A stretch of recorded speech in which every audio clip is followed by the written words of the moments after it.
রাগ নিয়ন্ত্রণ নিয়ে একটি শিক্ষণীয় গল্প। ছোট একটি ছেলে খুব রাগী। বাবা কিছুতে ছেলের রাগ নিয়ন্ত্রণে আনতে পারছেন না। একদিন বাবা ছেলেকে স্নেহের পরশে কাছে ডাকলেন। একটি প্যারেক ভর্তি ব্যাগ দিয়ে বললেন, যতবার তুমি রেগে যাবে ততবার একটি করে প্যারেক আমাদের বাগানের কাঠের বেড়াতে লাগিয়ে আসবে। এটি তোমার প্রতি আমার আদেশ। প্রথম দিনেই ছেলেটিকে 37টি প্যারেক মারতে হয়েছে, কারণ সে এই দিন 37 বার রেগে গিয়েছিল। ক্রমশ সে উপলব্ধি করছিল তার রাগ অনেক বেশি। 37 বার প্যারেক মারতে হয়েছে।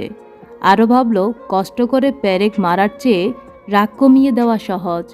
ছেলেটি প্যারেক মারার কষ্ট লাঘব করতে করতে রাগ নিয়ন্ত্রণে আনা শিখে গেল। ধীরে ধীরে প্যারেক মারা কমতে থাকলো এবং অবশেষে একদিন তাকে আর একটি প্যারেকও মারতে হলো না। বাবা বুঝলেন তার প্রিয় সন্তান রাগ নিয়ন্ত্রণে এনেছে। এবার তিনি তাকে প্রতিদিন বাগানের বেড়ার একটি করে প্যারেক তুলতে বললেন।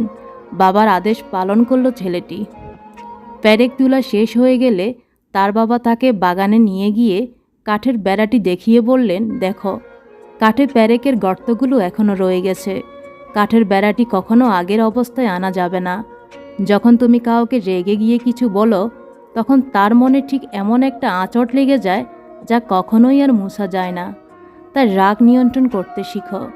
মানসিক ক্ষত অনেক সময় শারীরিক ক্ষতর চেয়েও ভয়ঙ্কর।